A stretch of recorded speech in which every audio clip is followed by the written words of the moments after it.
नाराज, दिल्लीत जाण्यास नकार दिल्याची सूत्रांची माहिती आहे। समीर भुजबळांना मंत्रिपद नाही, त्यामुळेच छगन भुजबळ नाराज असल्याची माहिती सूत्रांकडून मिळते। तर भुजबळांच्या अटीला दिल्ली भाजपकडून रेड सिग्नल देण्यात आला। समीर भुजबळ यांना मंत्रिपद तरच दिल्लीत जाणार अशी भुजबळांची अट होती।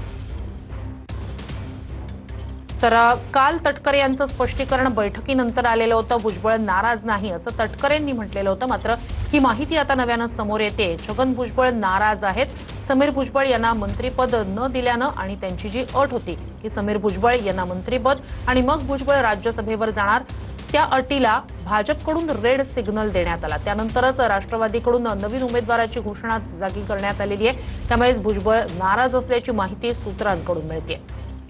भुजबळ नाराज, दिल्लीत जाण्यास नकार। दिल्ली भाजपकडून भुजबळ यांची जी अट होती त्याला रेड सिग्नल देण्यात आलेला होता। त्यामुळेच राष्ट्रवादीच्या बैठकीत नव्यानं उमेदवाराची घोषणा करण्यात आली होती। अधिक या सगळ्या संदर्भात जाणून घेऊया आपले प्रतिनिधी अक्षय मंकणी यांच्याकडनं। अक्षय, काल खरं तर बैठकीनंतर तटकरे यांनी स्पष्ट केलं होतं भुजबळ नाराज नाही, मात्र काय अधिकची माहिती आहे भुजबळांच्या बद्दल? भुजबळ नाराज आहेत अजूनही? तर राष्ट्रवादी काँग्रेस पक्षाच्या राज्यसभेच्या उमेदवारी करता सातत्यानं राष्ट्रवादी काँग्रेस पक्षाच्या कोर कमिटीच्या बैठका ज्या आहेत ते गेल्या काही दिवसांपासून होत होत्या। त्याच्यामध्ये छगन भुजबळ हे राज्यसभेवर जाण्यासाठी पसंती होती त्यांची, परंतु त्यांच्या रिक्त झालेल्या मंत्रिपदाच्या जागेवरती समीर भुजबळ यांना मंत्रिपदाची संधी देण्यात यावी अशी मागणी जी आहे ती छगन भुजबळ यांच्याकडनं ठेवण्यात आलेली होती, परंतु त्यांची ही मागणी जी आहे ती अमान्य करण्यात आली। आणि त्याच्यानंतर मात्र आता काल राष्ट्रवादी काँग्रेस पक्षाची देवगिरी या शासकीय निवासस्थानी बैठक झाली। त्या बैठकीमध्ये तर राजेंद्र जैन यांना राज्यसभेची उमेदवारी जी आहे ती देण्यात आलेली असल्याचं आपल्याला पाहायला मिळतं आणि यावरतूनच आता सगळं नाराजी नाट्य जे आहे ते उफळून येताना आपल्याला पाहायला मिळतं। काल देखील देवगिरी निवासस्थानाची जी राष्ट्रवादी काँग्रेस पक्षाची कोर कमिटीची बैठक आहे ती संपल्यानंतर माध्यमांशी बोलण्याकरता खरं तर स्वतः सुनील तटकरे जे आहेत ते समोर आलेले होते, परंतु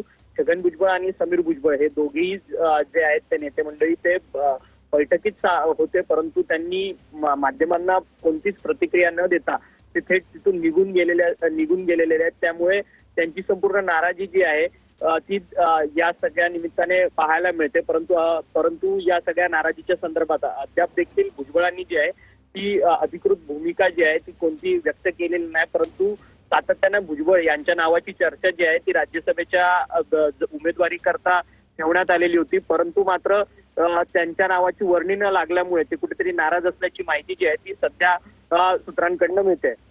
नक्कीच महत्वाची घडामोड आहे अक्षय। आता भुजबळ या सगळ्या संदर्भात काही स्पष्टपणे प्रतिक्रिया देतायत का, माध्यमांशी बोलतायत का, याकडे खरं तर लक्ष असेल। धन्यवाद तुम्ही दिलेल्या संपूर्ण माहितीसाठी।